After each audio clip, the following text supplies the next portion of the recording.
Оройн дэрэг үзэгчтэй Улаанбаатарт 20 цаг цагийн үрд мэдээллийн хөтөлбөрийг хэлж байна. Анхаарлаа хандуулна. Засгийн газрын өнөөдрийн хуралдаанаас гарсан чухал шийдвэрүүдийн талаар цагийн үрд мэдээллийн хөтөлбөрийг хэлнэ. Олон улсын валютын сан болон Дэлхийн банкны хаврын уулзалт Вашингтон хотод болж байна. Манай сэтгүүлч Гандима Америк нэгдсэн улсаас мэдээлнэ. Өргөдлийн байнгын хороо Хинтээ аймгийн Гутайн даванд олгогдсон ашигт малтмалын тусгай зөвшөөрлийн асуудлыг хэлэлцүүллээ. Эрэг зүүн булангаар эх 7 хоногт улсын хурлын чуулганаар хэлэлцэх хуулийн төслийн талаар үүдэн солонго дэлгэрүүлнэ. Хөндөг сэдвийн булангаар хэмнэлт бидний амьдрал сэдвийг онцолсон. Өнөөдөр мөнгөн хэмнэх боломжийн талаар манай сэтгүүлч Батбаяр мэдээлэл хүргэх болно. Тэгэхээр засгийн газрын өнөөдрийн хуралдаанаар түрээсийн орон сууцыг өмчлөх журам баталлаа. Журмыг баталсан өдрөөс буюу өнөөдрөөс хэрэгжүүлж эхлэх болно. Гэхдээ түрээсийн орон сууцанд амьдарч байсан иргэдийн өнгөрсөн хугацаанд төлсөн төлбөрийг тооцохгүй юм байна. Одоогийн байдлаар төрийн орон сууцны корпорацид түрээсийн журмаар ашиглах боломжтой 1500 гаруй орон сууц бүртгэлтэй байна. Түрээсийн орон сууц ашиглаж байгаа иргэн 2 төрлийн хүсэлт гаргаж болно. Нэгдүгээрт орон сууцны урьдчилгаа 30%-ийг төлж ипотекийн зээлд хамрагдах, хоёрдугаарт 5 хүртэлх жилийн дотор төлбөрийг сар бүр хуваан төлж худалдаа авч болно. Эхний ээлжинд буян тухай 2 хороодлын 2 дугаар ээлжинд баригдаж байгаа 972 айлын орон сууц, Хөвсгөл, Говьалтай, Орхон аймагт барьж байгаа 570 айлын орон сууц, нийт 1542 айлын орон сууцыг иргэдэд өмчлүүлэхээр төлөвлөж байна. Цаашдаа гадны хөрөнгө оруулалтаар түрээсийн орон сууцны тоог нэмэгдүүлэх бодлого ирж байгаа юм байна. Хятадын одоо усалдгүй тусламжийн хүрээнд 1008 айлын орон сууц баригдана. Бид болов эргэсчил сонгуулийн өмнө энийг бариад ашиглалтанд оруулах гэсэн бодолтой байгаа. Энэ бол түрээсийн зориул дээр баригдаж байгаа. За хоёр дахь нь бол Солонгосын 500 сая долларын хөрөнгө оруулалт байгаа.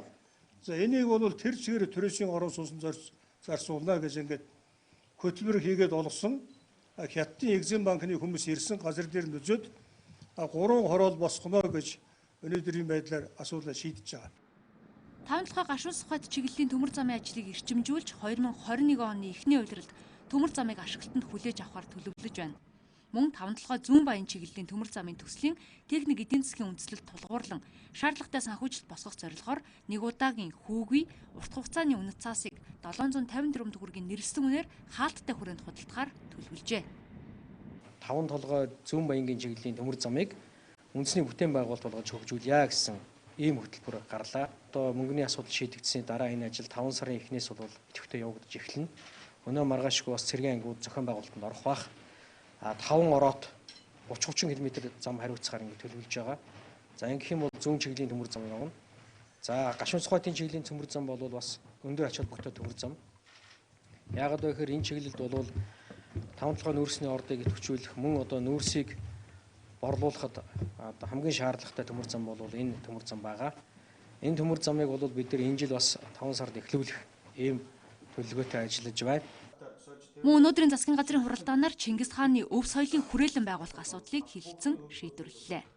Чингис хааны өв соёлын хүрээлэн бол энэ дадал сумын тох зохицолборыг түшиглэж олон улсын хэмжээнд Чингис хаантай холбоотой арга хэмжээ зохион байгуулах, за Чингис хааны судалгааны ажил, эрдэм шинжилгээний олон улсын хуралдаан зохион байгуулах ийм боломжтой.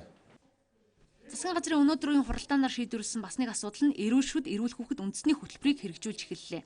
Хөтөлбөрийн хүрээнд Улаанбаатар хотын 115, Үлдсэн хөдөө орон нутагт нийт 119 эмнэлэг шүдний үзлэг эмчилгээ хийх юм байна. За нийтдээ бол улсын төсөвт 2019-с 2023 он хүртэл 5 жилийн хугацаанд энэ хэрэгжих төсөлд бол 50 тэрбум төгрөг төсөвснийг та бүхэн маань мэдэж байгаа. За 2019 онд эхний гарааны буюу 4.6 тэрбум төгрөг төсөвлөгдсөн. Эрүүл мэндийн даатгалын ерөнхий газрын маань үйл ажиллагаа бүхэлдээ сахимжсан. Тийм учраас л хүүхдүүдийн эмчилгээний асуудал за энэ хяналт бүх зүйл бол сахимаар явагдана. За ингэж ирэх юм бол бид нар бол хяналттай нийт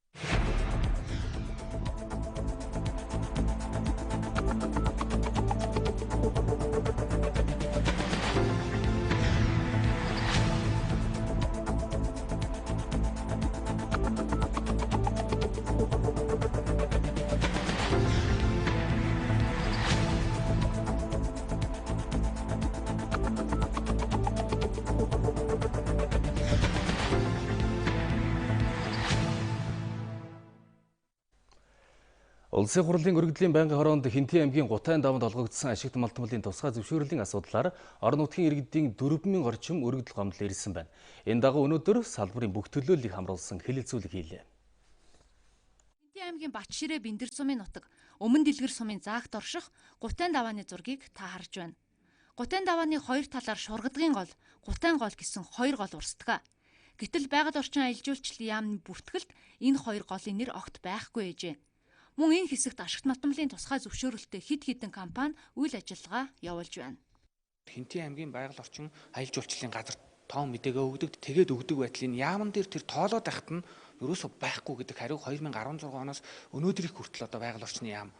Энэ бол зөвхөн ой ургасан ямар ч гол байхгүй, ус байхгүй, зүгээр л ойтой газар гэсэн. Хоолунд нь орсон ирээ хэрний яамны бүртгэлд байхгүй. Энэ болохоор тэр үеийн усны тооллогоор бүртгэгдээгүй байсан баха. Сая би зүгээр ажлын хэсэгт нь орж ажиллахад газар дээр очиход гол байсан.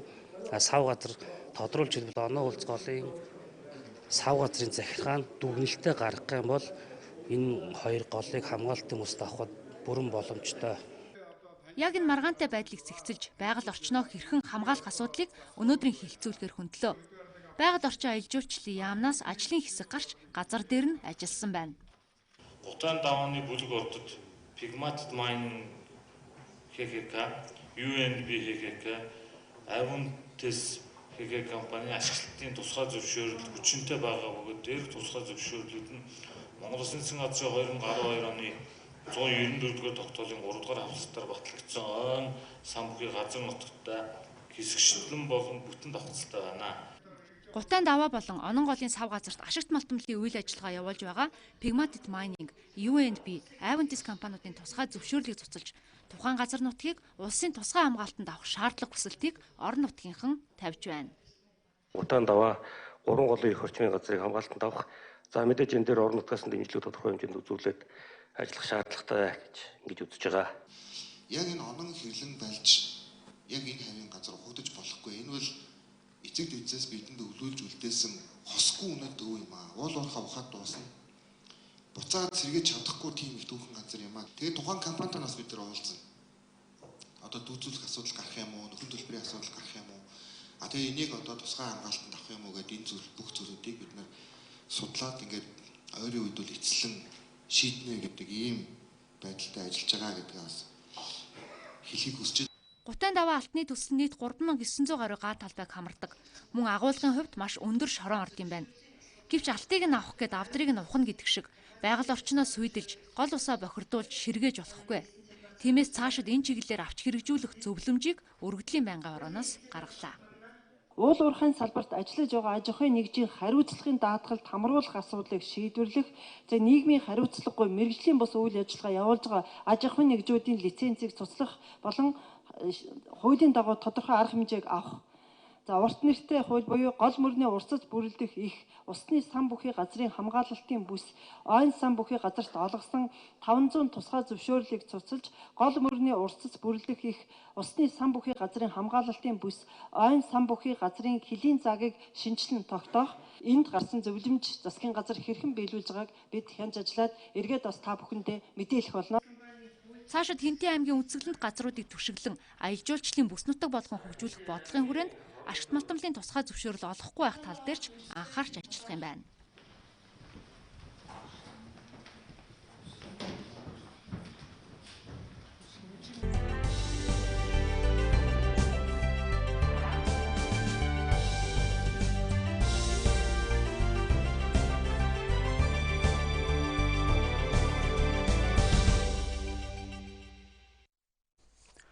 (2019-с 2020 онд дэлхийн эдийн засгийн өсөлт саарч, ялангуяа хятадаас хамааралтай эдийн засаг бүхий улсуудад таатай бус нөхцөл байдал үүсэж болзошгүй олон улсын валютын сангийн шинжээчид мэдэгдлээ. Олон улсын валютын сан дэлхийн банкны уулзалт жилд 2 удаа болдог. Хаврын уулзалтын талаар манай сурвалжлах баг Америк нэгдсэн улсаас дараах мэдээллийг ирүүллээ. Тэгэхээр Америк нэгдсэн улсын Вашингтон DC хотод зохион байгуулагдж байгаа олон улсын валютын сан Дэлхийн банкны уулзалтаас Монголын мэдээ суваг танд хүрж байна. Энэ жилийн үед дэлхийн эдийн засагт тулгамж байгаа маш олон асуудлуудыг энэ хаврын уулзалтаар хилэлцэн. За үүнээс дэлхийн улс орнуудад авилгыг хэрхэн бууруулах вэ гэдэг дээр Дэлхийн банк олон улсын валютын сан цоошин бодлого баримтлахаар ажиллаж байгаа нь энэ жилийн уулзалтын бас нэг анхаарал татах гол сэдвийн нэг болж байна. Улс орон бүр авилгыг бууруулах асуудалд анхаарал хандуулж хамтран ажиллахгүй бол авилгаас үүдэж жил бүр хэдэн зуун тэрбум доллараар үнэлэгдэх хохирол дэлхийн эдийн засагт учирч байна гэдгийг олон улсын валютын сангийн хуралд оролцож байгаа эдийн засагчид онцолж байна. Олон улсын валютын сан 198 улс орныг гишүүнээр элсүүлсэн олон улсын шийдвэр гаргах том институт юм. Улс орон бүрийн засгийн газар, төрийн бас байгууллагууд, иргэдийн хамтын хүчин чармаалтаар бид авилгыг бууруулж чадна гэж үзэж байна. Тун удахгүй шинэ бодлогыг зарлахаар бэлтгэж байна. Эхний өдрийн уулзалтын бас нэг анхаарал татсан сэдв нь жижиг дунд үйлдвэрийн зээлийн санхүүжилт тойрсон асуудал байлаа. Зээлийн хүүг бууруулах, санхүүжилтийг ил тод болгоход захимж систем чухал ач холбогдолтой гэдгийг олон улсын туршлагаас харж болохоор байлаа. Финтек буюу одоо технологи ашиглаж байгаа тохиолдолд зардал бол үйл ажиллагааны зардал 1% дотор байна. Тэгэхээр хүү бол буурч байна. Хоёрдугаарт шалгаруулалтын асуудлын хувьд бол хүн оролцдоггүй.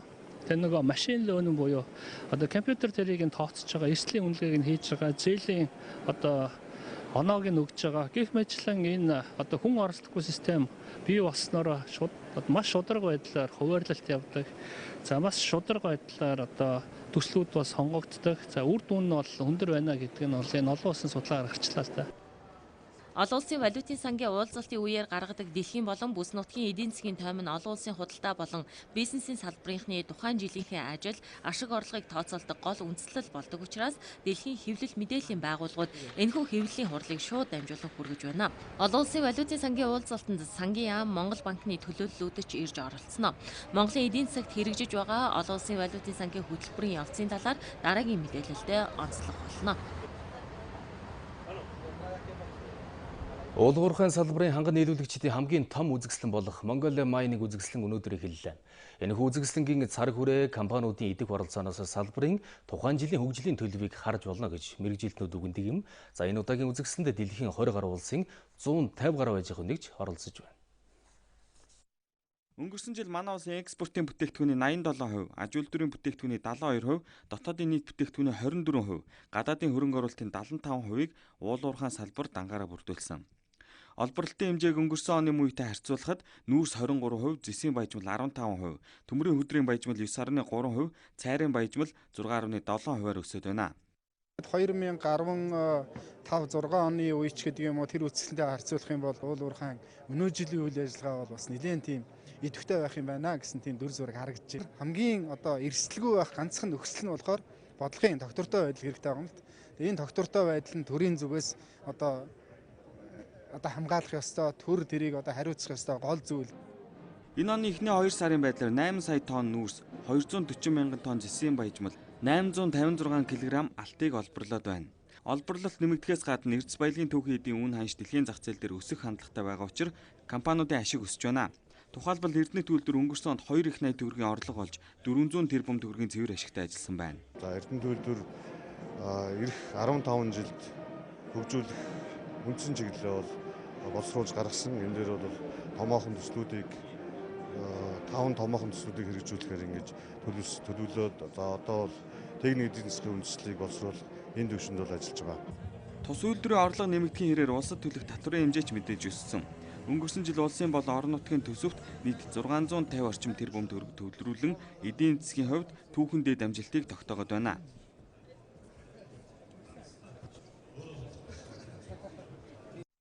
Эрдэнэт үйлдвэрийн үр ашиг нэмэгдэхийн хэрээр үйлдвэрийг дагсан Эрдэнэт хотын эдийн засгийн нөхцөл байдлыг сайжруулахаар эдийн засгийн форум 2019 чуулганыг Орхон аймаг зохион байгууллаа. Форумын үр дүнд Орхон аймаг Эрдэнэт хоттой хамтын ажиллагаатай улс орон донор байгууллагуудтай хөрөнгө оруулалтын хилэлцээрийг амжилттай хийж чадсан байна.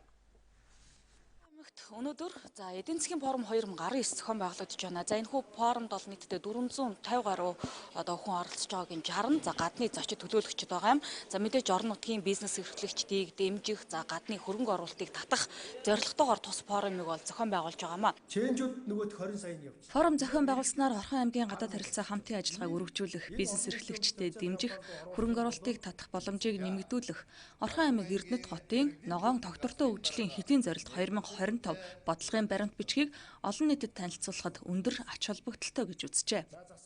Орхон аймаг Эрдэнэт хотоо хөгжүүлэх, иргэдэд ажилтны орлоготой байлгах, орон нутгийн хэмжээнд төр хувийн гэмшлийн түншлийг хөгжүүлэх, бизнесийг дэмжих, Эрдэнэт үүдэр болон бусад томоохон үүдэр аж ахуйн нэгжүүдийн тусалцааг авч хамтран ажиллах, Эрдэнэт шинжлэх ухааны технологийн паркийн ажлыг эрхэмжүүлэх, гадаадын хөрөнгө оруулалтыг татах, орон нутагт доктортой бодлоготойгоор ажиллах зэрэг бодиттой олон түмэнд хүрсэн ажлуудыг зохион байгуулахад энэхүү чуулга улсаас гарах санал санаачлаг ихээхэн ач холбогдолтой бөгөөд чуулга улсын үр дүнг хэрхэн ажил хэрэг болох нь бид бүхний хамтын ажиллагаанаас бүрэн хамаарна гэдгийг энд онцлон хэлхийг хүсэж байна. Орхон аймгийн бизнес эрхэлж байгаа бизнес эрхлэгч та бүхэнд Эрдэнэт үйлдвэрээ төшиж ажиллаж амьдарч байгаа. Энэ уулынхаа буйныг бид нар 40 гаруй жил хүртэж амжиж амьдарч ирсэн.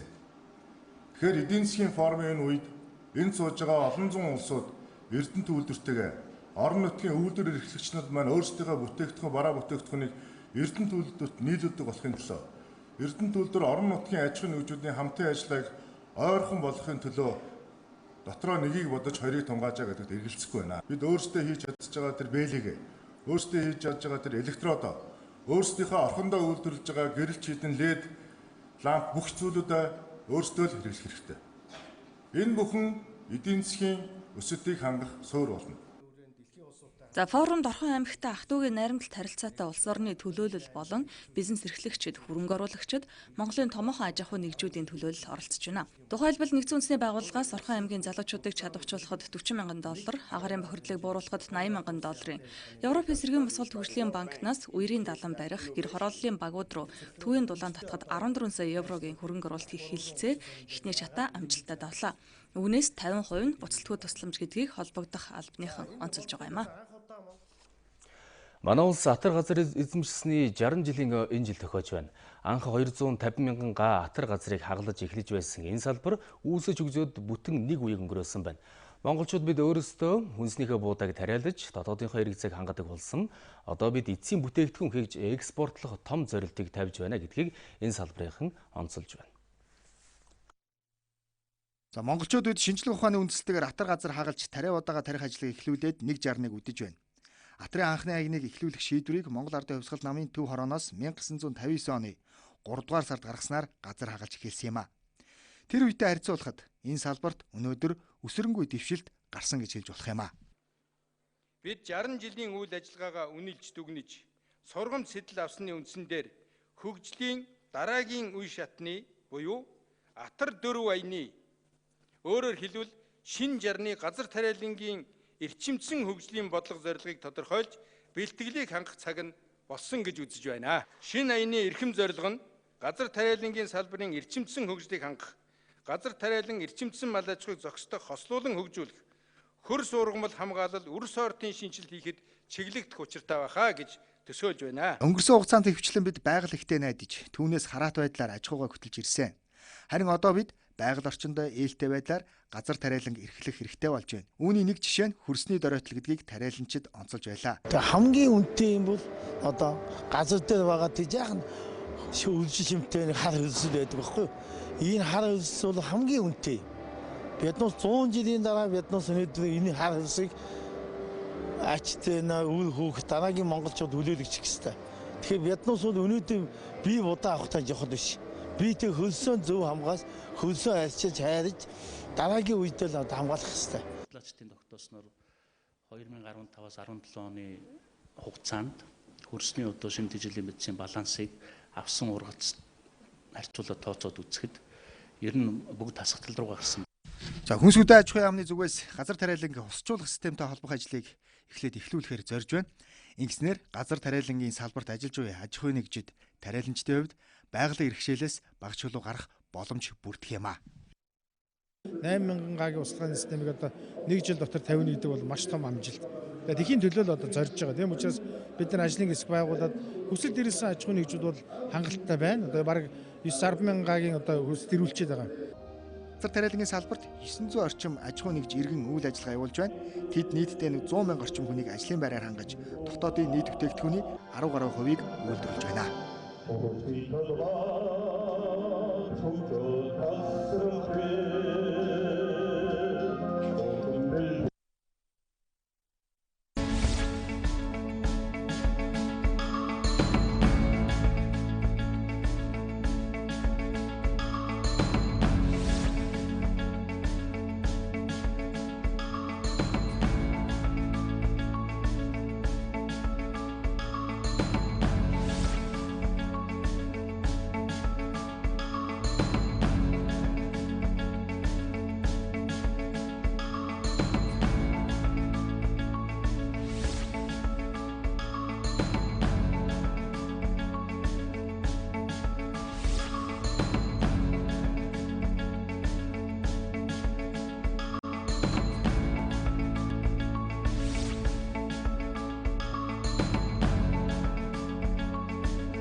Худалдааг хөнгөвчлөх үндэсний хорооны хурал боллоо. Хурлаараа гадаад худалдааны нэг зэгийн үйлчилгээ цахим нэг цонхны систем бүрдүүлэх талаар хэлэлцсэн байна.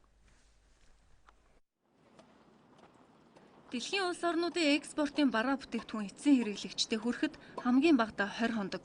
Гэтэл манай экспортын бараа эцсийн хэрэглэгчид хүрэхэд 40 орчим хоног зарцуулж байна. Өөрөөр хэлбэл үйлдвэрлэгчид бараагаа экспортлоход лабораторийн шинжилгээ, гэрчилгээ, мэрэгжлийн хяналт, татвар, гайл гээд маш олон шат амжилгыг туулж байж экспорт хийж байна. Бараа бүтээгдэхүүн хэрэглэгчдэрээ очих хугацаа уртсах тусам хэрэг мөнгөөр хэмжих юм бол тэр нь тодорхой хэмжээний зардал болоо хувирчиж байгаа юм. Тэгэд энэ бүгдийг бид нар багасгах дээр их онцгойлж анхаарч ажиллаж байгаа. Жишээлбэл одоо эрүүл мэндийн шаардлагууд, стандартууд, хорио цэрийнхээ асуудлуудыг энэ дэлхийн бас явагдаж байгаа жигд уялдуулсан хөнгөлөлттэй хамт уялдуулж хөнгөлөх. Бид нар өөрсдөө бас санаачлагаараа хөнгөлж болох одоо энэ сад татваруудаа хөнгөлөх энэ асуудлыг л яриад байгаа. Экспортыг дэмжих нэг чухал ажил бол гадаад худалдааны нэг цэгийн үйлчилгээ. Энэ үйлчилгээг нэвтрүүлснээр үйлдвэрлэгчид дээрх олон шат амжилгыг туулахгүйгээр богино хугацаанд бараагаа эцсийн хэрэглэгчид хүргэнэ. Ингээд зогсохгүй эдийн засгийн хэмнэлт хийх боломж өрдөнө гэж үзэж байна. Гайл дээр ерөөсөө нэг цэгийн үйлчилгээ байгуулъя. Тэгээд бүтээгдэхүүн үйлчилгээг экспортлох чинь өмсгөн гайл дээр очиж тэр нэг цэгийн үйлчилгээгээр дамжаад бүх одоо тэр төрлийн зөвшөөрлөд ч хөтөлбөрөөр бүрдүүлэх боломжоор хангах. Нөгөө талаар одоо гадаад худалдааг дэмжих тийм нэгдсэн портал байгуулъя. Бүх одоо төр хувьевшил нийлээд ингээ хэрэг портал байгуулсан бол эндээс бүх мэдээлэл авчдаг. Хэрэгтэй одоо үйлчлэгийг бас эндээс дамжуулан үзүүлждэг юм боломжийг олгоё гэдэг. Үүнээс гадна худалдааг хөнгөвчлөх үндэсний хорооны чадварыг бэхжүүлэх шаардлагатай байгаа юм. Ингэснээр хөрш орнуудын худалдааг хөнгөвчлөх хороодтой уулзалт зохион байгуулж хамтын ажиллагаагаа сайжруулах боломж өрдөнэ.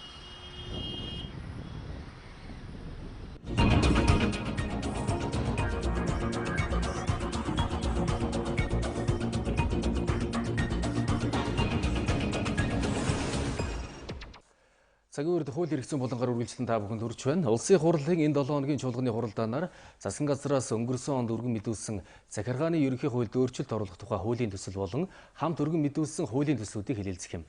Энэ төслөөр засгийн газрын шийдвэрийг захиргааны шүүхийн хяналтаас гаргахаар байгаа учраас хуульчид асуудлыг сайтар нэгтэлж үзэх ёстой гэсэн байр суурин илэрхийлсээр ирсэн юм. За энэхүү сэдвийг хууль эрх зүйн булангаар манай сэтгүүлч Үүлэн Солонгон дэж байна. Орой өдрийн мэдээлэл өгөө.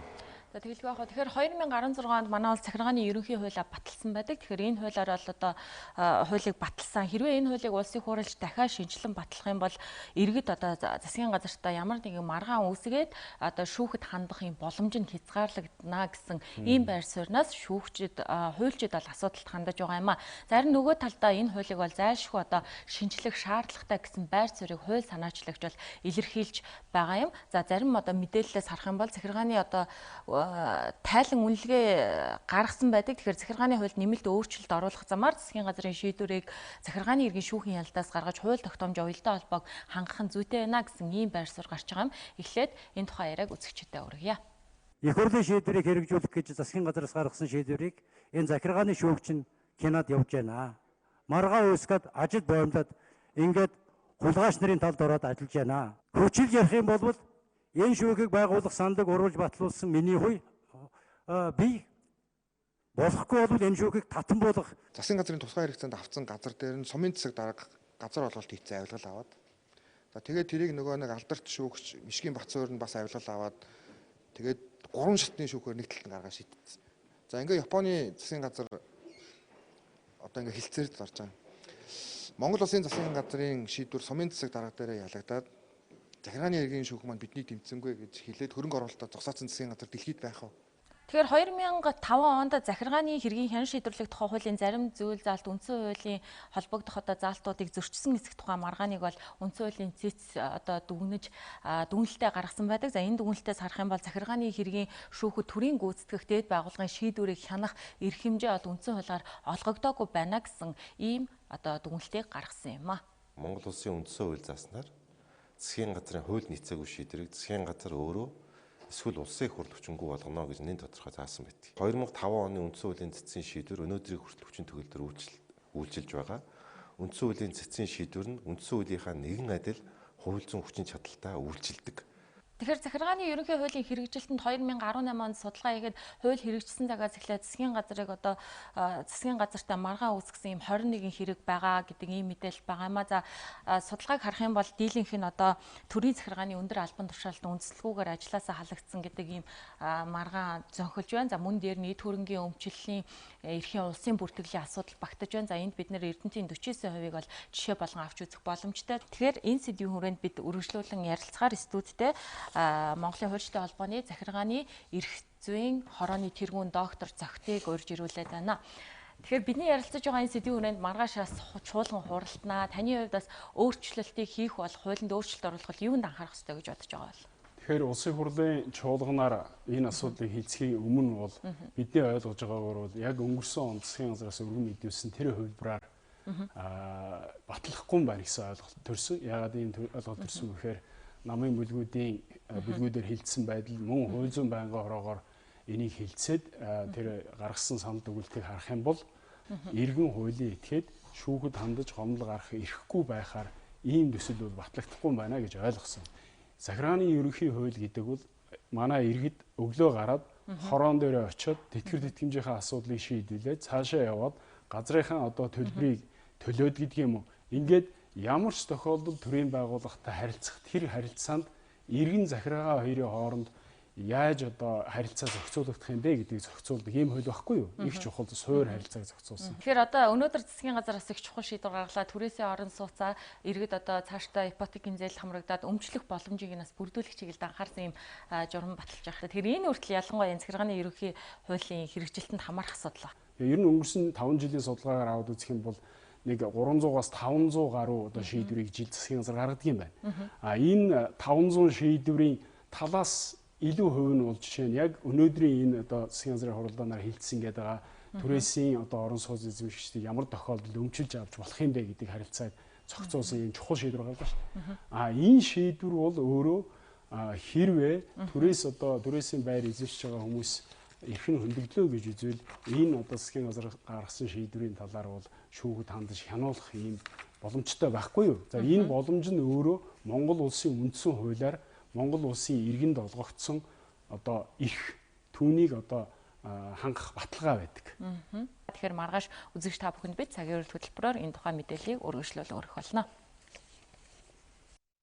Хууль эргэсэн болон та бүхэнд манай сэтгүүлч Үүлэн Солонго бэлтгэн хүргэлээ. Тэгэхээр иргэд хууль эргэсэн мэдлэг мэдээлгүйгээ сайн болж хохирч эрхийн эдэлж чадахгүй байгаа асуудал гарсаар байна. Тухайлбал бол хэн нэгэнд аман тохиролцоо хийж мөнгө зээлээд эргүүлж авч чадахгүй байна. Мөн өндөр хүүтэй мөнгө зээлээд хүүгийн дарамтж гисэн орж байгаа иргэд олон байгааг хуульчид хэлж байгаа юм. Өнөөдөр Баянгол дүүргийн 8 дугаар хорооны иргэдэд хуулийн зөвлөгөө өгөх нээлттэй өдрөлөг болсон байна. Иргэн дүүрэн танилдаа 1,500,000 төгрөгийг аман тохиролцоо хийж зээлүүлжээ. Гэвч зээл авсан хүн нь мөнгөө өгөхгүй удаж байгаа асуудал гарсан байна. Зүгээр хамаар хамт олонны дунд олон хүний дэргэд өгсөн учраас би итгэлтэй байгаа байхгүй юу? Ямар журмаар энийг зохицуулж болох вэ гэдэг талаар л асууж байна. Энэ тохиолдолд яах ёстой вэ? хэрвээ хугацаадах дов хэрэг гэрээ байгуулвал тэрийг болохоор тухайн хүндээ шаардах хэрэгтэй мөнгөө шаардаад хэдийн хугацаанд өгөх үед ихлэ бичгээр юу аавна ам аавна гэсэн үг. Тэгээ бичгээр авчаад тухайн нэрээ тэр хугацаанд хөнгөө төлөхгүй бол шүүхэд нэхэмжил гарах хэрэгтэй тухайн хүн маань. Тэгвэл шүүх тэр нэхэмжлийг хангаж үзээд тэгээ хэрвээ энэ мөнгө нэхэмжлэх хэрэгтэй байвал тэр шүүх өөрөө тогтоогоод тэгээ мөнгөний буцаага шүүх авч өгнө гэсэн үг. Нөгөө талаас иргэд өндөр хүүтэй мөнгө зээлээд өрийн дарамтанд орж байна. Ингэхдээ гэрээгээ сайтар уншилгүй мэдээлэл авалгүйгээр гарын үсэг зураад хохирж байгааг салбарынхан хэлж байна. Хүн элтэд нөгөө талдаа хохиролтой тийм байх юм бол мөн шүүхэд хандаад хүүгийнхээ хэмжээний талаар бас маргаан үүсгэх боломжтой. Шүүхийн өмнөх эвдрүүлэн зуучлалд хандах бас боломжтой. Эвдрүүлэн зуучлал дээр ийм төрлийн маргаанууд яхад талууд эвлэрэх боломжууд байдаг. Хэрвээ хүү тохирч байгаа бол заавал тухайн нөгөө тал шаардах хэрэг нь яаж үүсэх вэ гэхээр зэрэг бичгээр хийсэн гэрээний элцлийн үндсэн дээр хүү шаардах хэрэг байгаа.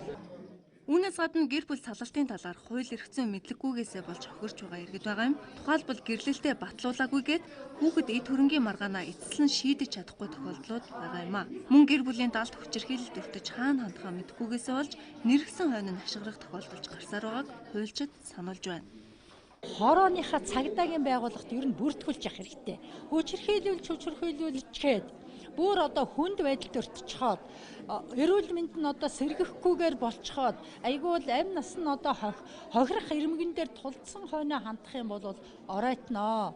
Ерөнхийдөө дарамттай байна гэж үзэж байгаа бол ойрхон одоо тэр учрал болгон дээрээ мэдгэж байгаарэ гэж хэлмээр байна. Уг нь хууль эрх зүйн талаарх мэдээллийг цахим хуудаснаас өн төлбөргүй авах боломжтой байдаг. Мөн хуулийн лавлах утсаар мэдээлэл авахаас гадна дүүргийнхээ хуулийн зөвлөхөд ч хандах боломжгүй. Түүнчлэн хуулийн чиглэлийн ихтэй сургуулиуд иргэний эрх зүйн зөвлөгөө өгөх үйлчилгээг өн төлбөргүй хийдэг болсон юм а. Хөдөө орон нутгаас нийслэлд ирэх хүний тоо нэмэгдэхийн хэрээр гэмт хэрэг үйлдэгчийн тоож гисэн мөн өсөх хандлагатай байгааг цагдаагийн байгууллагаас мэдээллээ. Шалгалтын явцад 90 сурвалжилж байсан 140 этгээдийг нийтийн байрнаас олсон байна. Цагдаагийн байгууллагын хяналт шалгалтаар нийтийн байруудад өмнө нь гэмт хэрэг үйлдэж байсан аль эсвэл хэсэг бүлэг хулгай дээрэм хийдэг залуус оргинож байсан байна. Тэд хараа хяналт сул хяналтын камергүй байдлыг далдуулан нийтийн байранд байрлаж байсан гэдгийг цагдаагийн байгууллагаас гэллээ. Оршин суух тодорхой хаяггүй нийтийн байраар байр түрээслэх маягаар амьдардаг. Дээш дээрмийн гэмт хэрэг болон бусад гэмт хэрэг үйлдэж байгаа байдлууд тогтоогдсон. Шалгалтаар нийт 649 аж ахуй нэгж байгууллага одоо нийслэл Улаанбаатар хотод нийтийн байр түрээслэх чиглэлээр бизнесийн үйл ажиллагаа явуулж байна. Өнөөдрийн байдлаар нийтийн байр түрээслэх чиглэлээр бизнес хийж байгаа аж ахуй нэгжүүдийн 195 зөвшөөрөлтэй 454 зөвшөөрөлгүй үйл ажиллагаа явуулдаг байна. Энд шалгалт хийснээр эхний үйлдвэрлэлийн байдлаар халаасны хулгайн гэмт хэрэг 25% буурчээ. Дийлийнх нь гар утасны хулгай эзэлдэг байна. Гэмт хэрэг маань өөрөө 49% ингээ буурсан байгаа. Байгууллагуудыг камержуулах, гэмт хэргээс урдсан сэргийлэх, бусад ажил арга хэмжээг зохион байгуулахын амтарсан үйл ажиллагаануудыг явуулаад эхнэлгсэн эрүүл мэндийн төв дээр их шинээр 32 камер, IP камер, сүүлийн камер тавьсан. Дээрэмдэх гэмтрэг 1 болон 4-р үйлдвэрлэлт хэсэг хандлагатай байдаг байна. Үүнтэй холбоотойгоор энэд хэсэгчилсэн арга хэмжээг цагдаагийн байгууллагаас хэрэгжүүлж эхэллээ. Дээрмийн хэрэг үйлдээд гадуур шалгагдаж байгаа 17-оос 35 насны 143 иргэнд хуулийг таниулах, давтан гэмтрэг үйлдэхгүй байх чиглэлээр нөлөөллийн арга хэмжээ авч ажилласан байна. Монголын дээд боловсролын хөгжил цаашдын чиг хандлага сэдвтэй эрдэм шинжилгээний хурал боллоо. Хуралд их дээд сургуулийн удирдлагууд эрдэмтэн судлаачдын төлөөлөл оролцсон байна. Дээд боловсролын хөгжлийг тодорхойлох гол арга зам нь судалгааны их сургууль байгуулах нь оновчтой гэдгийг судлаачид үзэж байна. 2013 оноос Монгол Улсын их сургуульд дээд боловсролын хөгжил өнөөгийн байдлын талаар санал зөвлөмж боловсруулсан байна. Ингэхдээ шинжлэх ухааны ололтон тулгуурлан мэдлэгийг эдийн засаг дэвшилтэд технологиг хөгжүүлэх замаар өрсөлдөх чадварыг нэмэгдүүлэхээр тусгасан байгаамаа. Үүний гол хүч нь судалгааны их сургуулийг хөгжүүлж чадвал дээд боловсролын үзүүлэлтээр бусад улстай ижил хэмжээнд хүрэх юм байна. Энэ өндөр хөгжилтэй орнууд бол сүүлийн жилүүд бол одоо нийгмийн хөгжил нь хурдтай явагдаж байгаа нь бол энэ шинэ тухайн технологийн ололтыг одоо амьдралд нэвтрүүлсэнтэй холбогдолтой гэж үздэг. Тэгэхээр энэ нийгмийн амьдралыг хурдсах одоо гол хүчин зүйл бол судалгааны их сургууль гэж ингэж томьёолж байгаа. Тэгээд олон улс орн бол судалгааны их сургуулийг одоо хөгжүүлэх чиглэлээр анхаарал тавьж хөгжүүлсэн. Тэр судалгааны их сургууль гэдэг бол үндсэндээ одоо их сургуулийн хөгжлийн 2 дахь буюу дараагийн төвшний одоо үйл явц юм а гэж ингэж томьёолдог. Тэр Монгол улсын хувьд бол өнөөдрийг хүртэл Монголын ихтэй сургуулиуд бол үндсэндээ сургалтын дээр суурилсан. Одоо оюутны тооноос хөдөлсөн сургалтанд харьцангуй одоо чанартай биш юм байлаар явж ирсэн. 2018 онд засгийн газраас судалгаанд суурилсан их сургуулийг хөгжүүлэх үндэсний хөтөлбөрийг баталсан. Энэ хүрээнд Монгол улсын их сургуулийг 2024 он хүртэл судалгааны сургууль болох чиглэлээр хөгжүүлэхээр болсон юм. Эдэм шинжилгээний хурлаас тодорхой санал зөвлөмж гарч засгийн газар болон улсын хурлд хүргүүлэх юм а. Бас яригдж байгаа. За энэ дээр бол одоо бид нэр ийм сэтгүүлтэй болж чадах юм болов.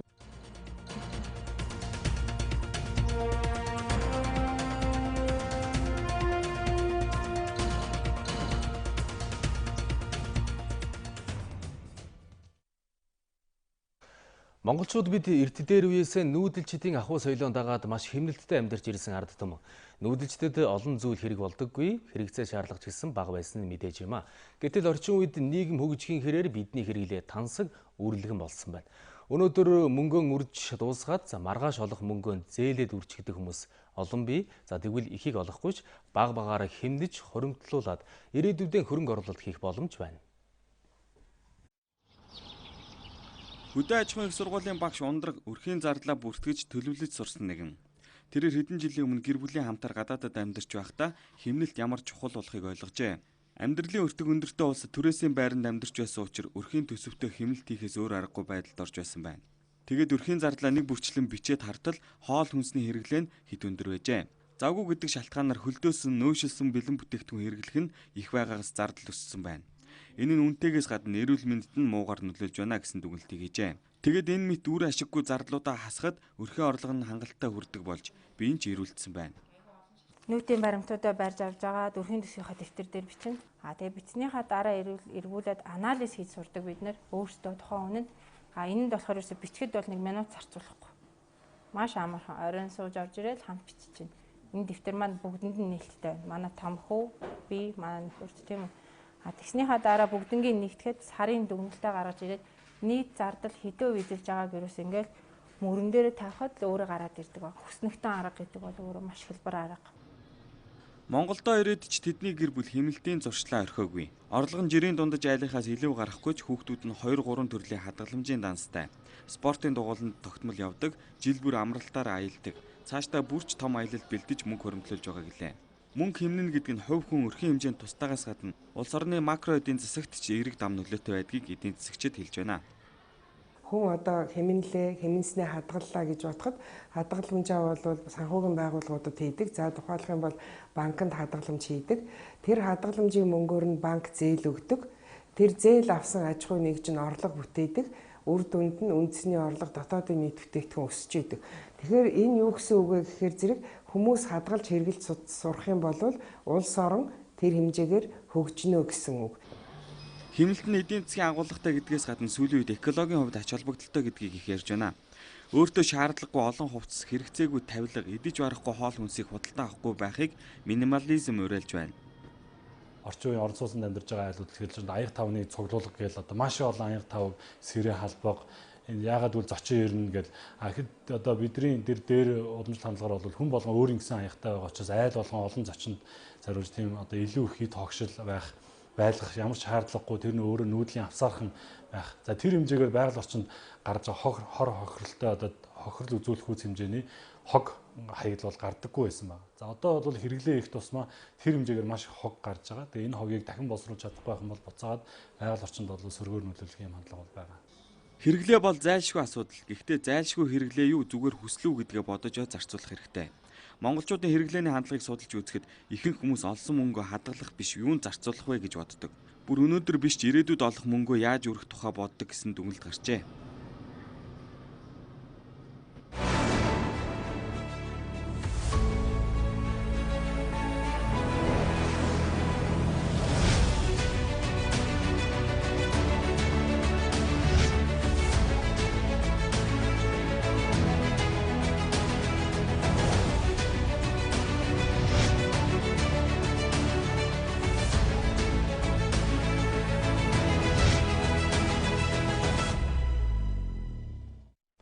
Бид Монголын улаан загалмай нийгэмлэгтэй хамтран энэрэнгүй үйлсийн аяныг улс орон даяар эхлүүлсэн байгаа.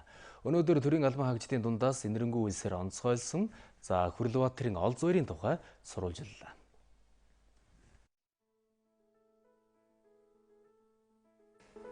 Ямар ч төрийн дээд одон медалаас илүү иргэний өгсөн талархал тэргүүн дээд чагнал шүү гэж надад хэлсэн.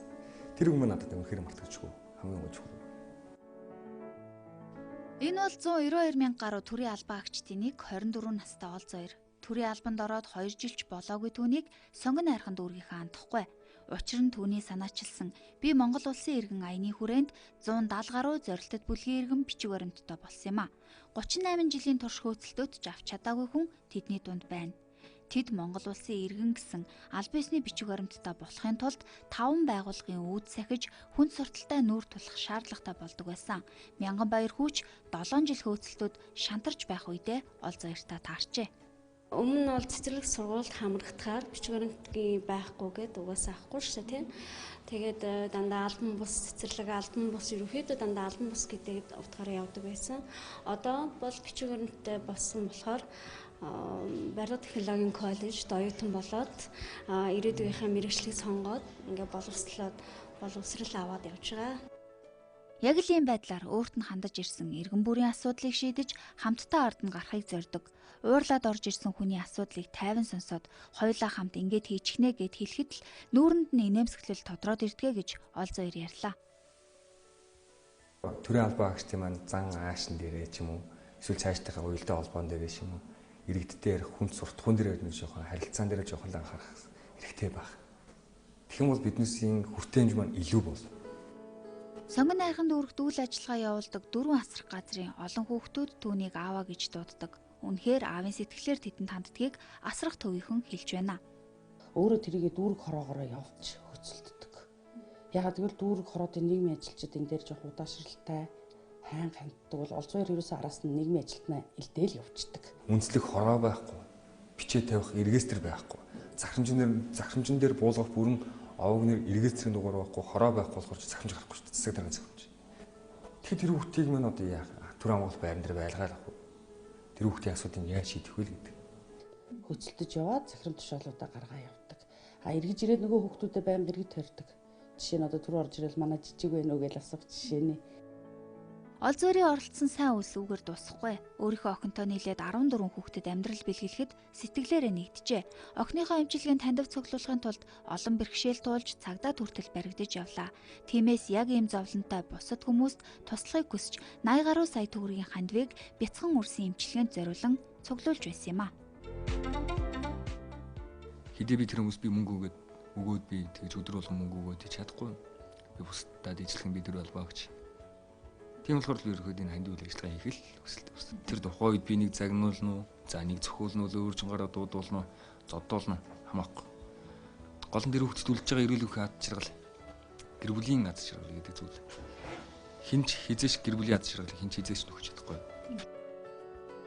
Ад жаргал гэдэг хүнд туслахаас ихтэй гэж би боддгоо. Хүн бүр бие биедээ чин сэтгэлээсээ хандаад албан хаагч бүр ажиллаа хийсэн шиг хийгээд эхлвэл энэ нийгэм илүү сайхан болно гэдэгт итгэлтэй байдаг. Бүгдээрээ хамт хичээцгээе гэсэн сайхан үгээр ол зоёр биднийг үтлээ. Цагийн мэдээллийн хөтөлбөр олон улсын мэдээлэлээр үргэлжилж байна. Өнөөдөр олон улсын мэдээллийг өгөхөөр орчуулагч редактор Ариун Чимэг студид бэлэн болсон байна. Орой өдөр Ариун Чимэг. Тэгэхээр хойд туйлын асуудал арах форум болсон байна. Чухам форумоор ямар асуудал яригдав? Энэ талаар бас дэлгэрүүлж үзэгчтэй мэдээлэх үү? За форумын хүрээнд Оросын холбооны улсын ерөнхийлөгч хөтөлбөр танилцуулсан байгаа. Үүнтэй холбоотой мэдээг эхлээд үзүүлье. За Оросын холбооны улсын ерөнхийлөгч Владимир Путин хойд туйлд Оросын оролцоог хамгаалах хөтөлбөр танилцуулсан байна. За энэхүү хөтөлбөрт хойд туйлд шинэ бомбтууд болоод бусад дэд бүтцийг байгуулах, мөн одоо мөс зүсэх флотыг үргэлжлүүлэх, туйлын усан замаар хийх ачаа тээврийг цаашид нэмэгдүүлэх асуудлыг багтаасан байна. За Санкт-Петербург хотноо зохион байгуулагдсан энэхүү одоо форумд Финлянд, Исланд, Норвеги, Шведийн төрийн тэргүүнээр оролцсон байна. Оросын холбооны улс, Америкийн нэгдсэн улс, Канада, Дани, Норвеги зэрэг орнууд туйлын мөс нэмгэрч байгалийн баялагын судалгаа хийх, за тээврийн шин зам нээх зэрэг шин бомбууд гарна гэсэн үүднээс хойд туйлд өөрсдийн эзэмшлийг бий болгохын төлөө хүчин чармаалтыг гаргаж байгаамаа. Оросын холбооны улсын Америкийн нэгдсэн улс болоод НАТОгийн улс орнуудтай харилцаа Украины хямрал, Сирийн дайн, Америкийн сонгуульд хөндлөнгөөс нөлөөлсөн гэх асуудлаас үйдээд хүйтэн дайнаас хойш хамгийн доод түвшинд хүртэл муудаад байгаа. За иймд Оросын холбооны улсын ерөнхийлөгч Америк болон Европын холбооны хоргийг шүүмжилсэн байр суурийг энэхүү форумын үеэр илэрхийллээ.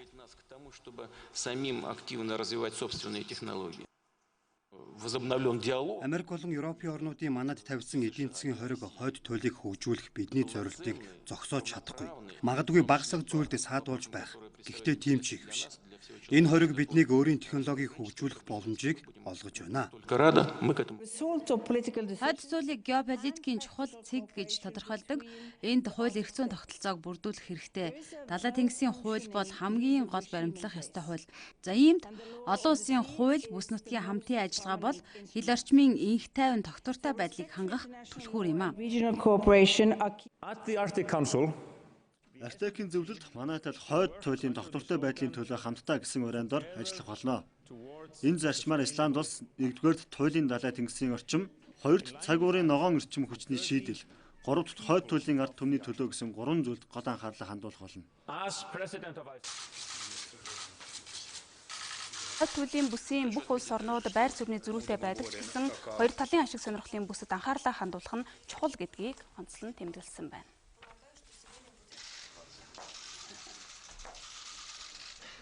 Бүгд Катард улсын төрийн зөвлөлийн ерөнхий сайд Ли Куцян айлчлалынхаа хүрээнд өчигдөр Европын зөвлөлийн ерөнхийлөгч Дональд Туск, Европын комиссийн ерөнхийлөгч Жан-Клод Юнкер нартай Брюссел хотноо хэлэлцээ хийсэн байна. За энэ хэлэлцээний хүрээнд хоёр тал худалдааны хамтын ажиллагаагаа үргэлжлүүлэхээр тохиролцоонд хүрсэн байна.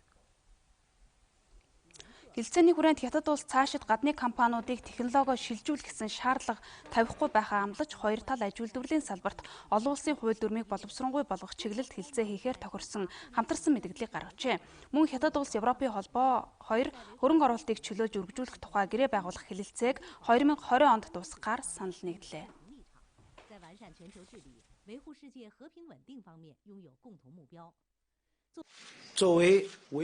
Худалдааны талбарт технологио дамжуулахыг хүчээр тулгадаг байдал байх ёсгүй гэдэг дээр зарчмын тохиролцоонд хүрлээ.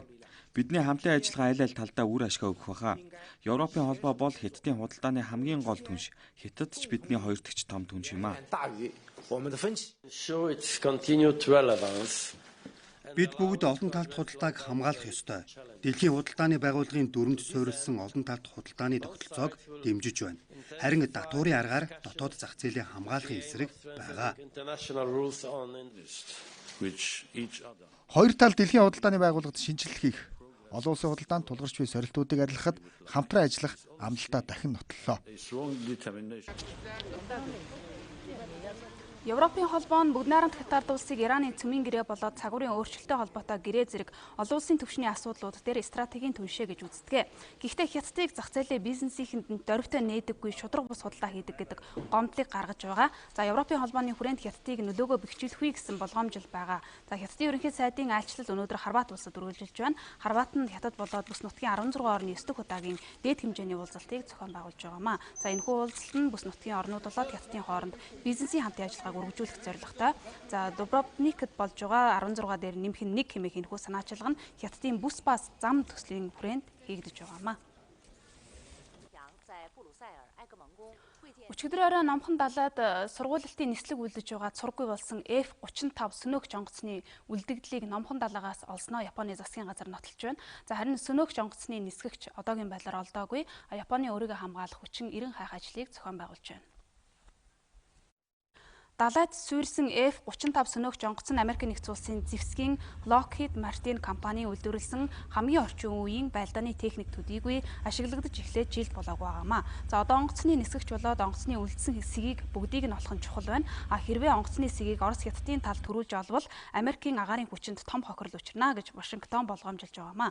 За учир нь F-35 сөнөөгч онгоцны технологи нь хамгийн шилдэгт тооцогддог тул өрсөлдөгч улс орнуудад том давуу талыг олгох аюултай гэж мэргэжилтнүүд дүгнсэн. За F-35 сөнөөгч онгоц одоогоос бараг 20 жилийн өмнө анх осолдож байсан нь Америкийн газар нутагт болж байсан юм байна. За энэ удаагийнх 2 дахь тохиолдол нь бөгөөд Номхон далайд олон улсын усан замд болсон гэдэг утгаараа Америкийг болгоомжлоход хүргэж байна. Япон улс нь Хятадын цэрэг зэвсгийн хүч өснө нэмэгдэж байгаатай холбогдуулан агаарын хүчиндээ шинжилэлт хийх үүднээс F-35 сөнөөгч онгоцыг 87 ширхгийг авахаар Америкийн компанид захиалга өгч эхний хэсгийг нь хүлээн аваад байгаамаа. Officials say the F-35A stealth fighter. За Британий ерөнхий сайд Тереза Мэй Брекситийг хойшлуулах саналдаа Европын холбооны эрх баригчдын дэмжлэгийг авахар чармааж байна. За тэрээр өчигдөр Германы канцлер Ангела Меркель, Францын ерөнхийлөгч МНУЭЛ Макрон нартай уулзалт хийлээ. За Европын холбооноос тавьсан нөхцлөөр бол энэ сарын 12-нд буюу баасан гарагт Британи улс Европын холбооноос гэрээгүй гарах ёстой болж байгаамаа. Тереза Мэй Ангела Меркель нар Британи Европын холбооноос гарна гэдгээрээ гарах нь зөв гэдэг дээр санал нэгджээ. За Британий ерөнхий сайд Европын холбооны игнэнээс гарах үйл явцыг 6 дугаар сарын 30 хүртэл сунгах, энэ хугацаанд парламентаараа Европын холбооноос гарах гэрээг батлуулах юм бол гэрээтэйгээр гарах ажлыг яарвчлах саналтай байна. За өнөөдөр Европын холбооны эрх баригчид Британий асуудлыг шийдэхээр хуралдана. За энэ хуралдаанаар Европын холбоо Брекситийг сунгах эрхийг өгөхгүй бол Британи энэ баасан гарагт гэрээгүй гарах нөхцөлд бүрдэх юм. За Европын холбооны зарим эрх баригчны хувьд Британиг холбооноос гарахад нь 1 жилийн хугацаа өгөх ийм сонирхолтой байна. За өчигдөр Израиль улсад парламентын сонгуулийн санал хураалт болсон. Сонгуулийн саналын дийлэнх хувийг тоолсон дүнгээр бол ерөнхий сайд Биньямин Нетаньяху ерөнхий сайдын суудалтаа үлдэж магадгүй төлөв гарч байна. За ерөнхий сайдын тэргүүлдэг барууны үзэлтэй Ликуд нам нийт саналын 26.2%-ийг, Бенни Ганцын хөх ба цагаан нам 25.9%-ийн саналыг авсан байна. За аль ч нам нь олонх болж чадаагүй учраас одоо эвслийн засгийн газрыг бүрдүүлэхээр ярилцж байна. Сонгуулийн хороо урьдчилсан дүнг танилцуулахаас өмнө 2 намын удирдлага хоёулаа ялалтаа зарлаад байсан. Гэхдээ орон нутгийн хэвлүүдийнх нь мэдээлснээр бол эрх баригч Ликуд намын эвсэлд түншилж ирсэн хит барууны болоод шашны намууд нь ерөнхий сайд Нетаньяхуг парламентод олонх болох боломжийг олгож магадгүй байна. Ерөнхий сайд Нетаньяху өнөөдөр сонгуулийн ялалтаа зарлахдаа хит хитэн намуудтай эвсэл байгуулах хэлэлцээг аль хэдийнэ эхлүүлсэн гэдгээ мэдэгджээ. Хэрвээ хэлэлцээ амжилттай болох юм бол тус улсын ерөнхийлөгч эх 7 хоногийн ихэнх гэхэд засгийн газар бүрдүүлэх хүсэлтэд ерөнхий сайдад аль биесээр гаргах юм. За тус улсын хуулийн дагуу аль нэг нам 61 судалдаангаар авч байж засгийн газар бүрдүүлдэг юм байна. Хэрвээ Биньямин Нетаньяху ерөнхий сайдаар 5 дахь удаага сонгогдвол Америкийн нэгдсэн улсын ерөнхийлөгч Трамптай харилцдаг ойр харилцаагаа Иран, Палестиний эсрэг илүү хатуу чиг шугам баримтлахад ашиглах болов гэсэн болгоомжлол бий болоод байна.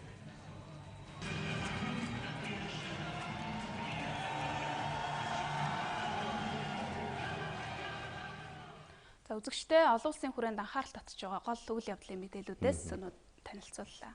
Үзэгчдээ олон улсын мэдээллийг та бүхэнд манай орчуулагч редактор Хариун Чимэг өгсөн бол яг одоо спортын мэдээллийг өгөхөөр манай спортын сэтгүүлч Ууган Баяр студид ажиллаж байна. Орой өндөргөө. За орой өндөргөө. За тэгэхээр манай улсад зохион байгуулагддаг томоохон тэмцээлүүдийн нэг бол яалтчгүй залуучуудын боксын улсын авраг шалралт тэмцээн байгаа. Тэмцээн бол эхэлчихсэн байгаа.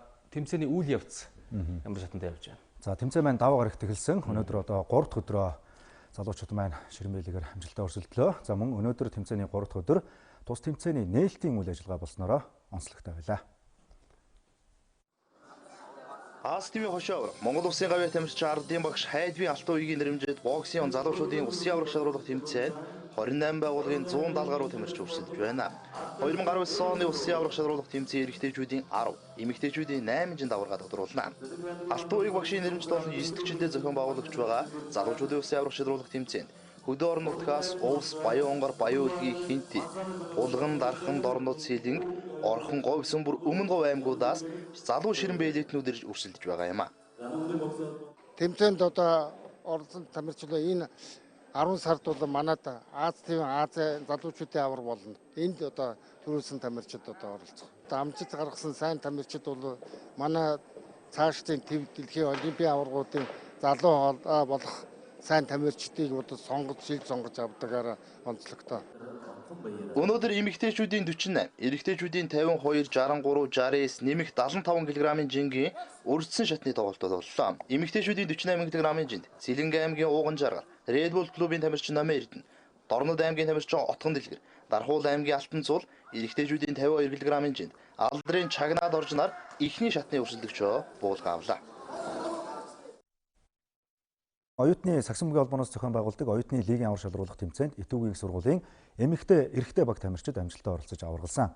За өнөөдөр эдгээр баг тамирчдыг тус сургуулийн удирдлагууд хүлээн авч уулзсан хүндэтгэл үзүүлсэн байна.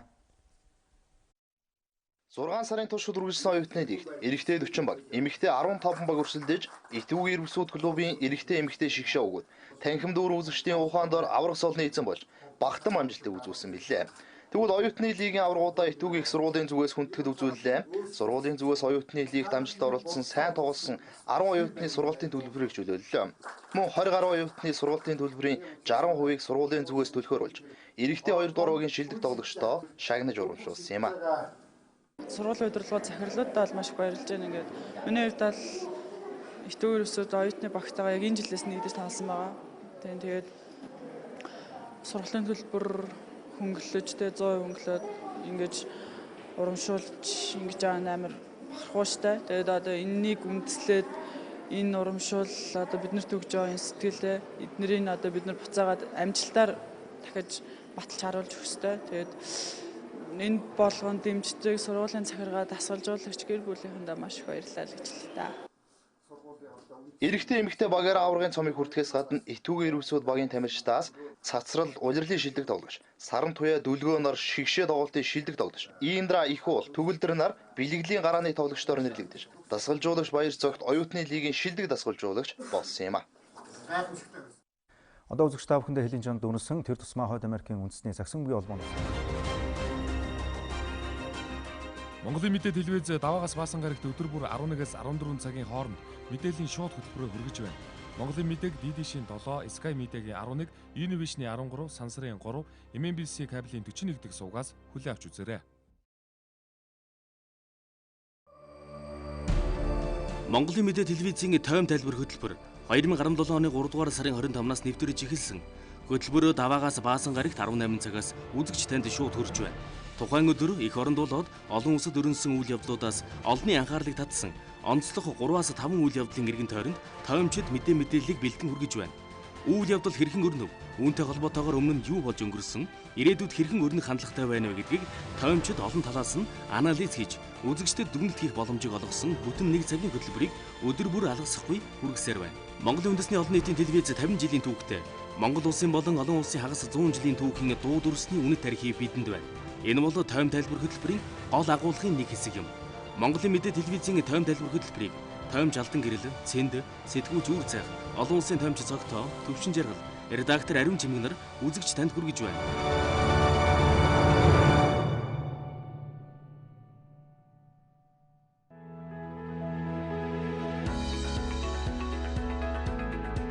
Монголын мэдээ телевизийн орон нутгийн мэдээ хөтөлбөр Монгол орны 21 аймагаас өөрийн тусгай сурвалжлагч нарынхаа газар дээрээс нь бэлтгэсэн мэдээллийг бодиттой шуурхаагаар үзэгч та бүхэнд хүргэх болно. Анхан аймаг дахь сэтгүүлч анх манлай.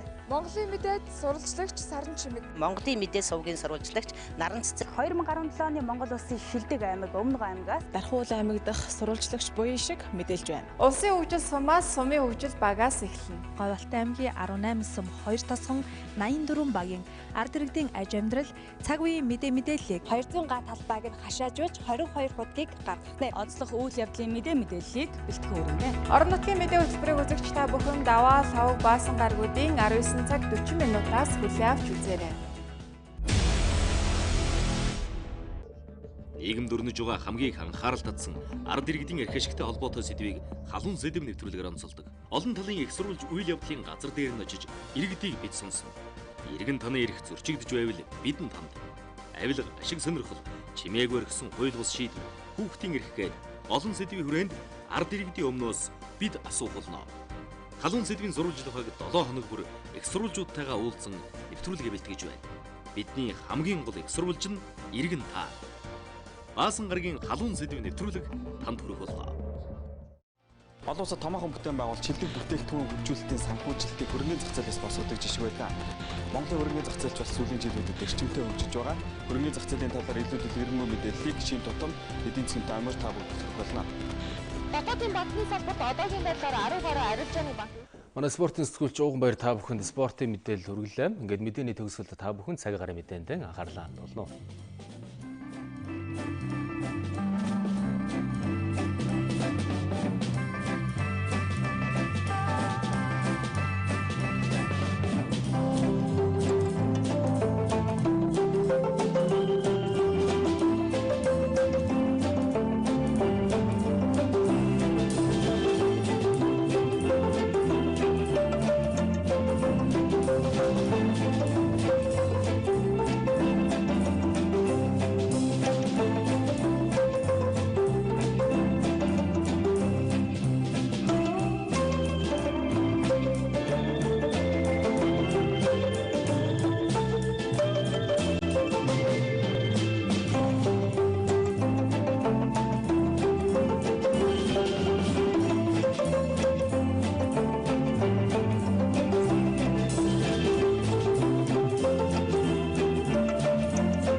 Эцгийн турш бидэнтэй хамтаас үзэгч та бүхэнд баярлалаа. Лав гарагийн цагийн үрд энэ түрээд өндөрлөж байна.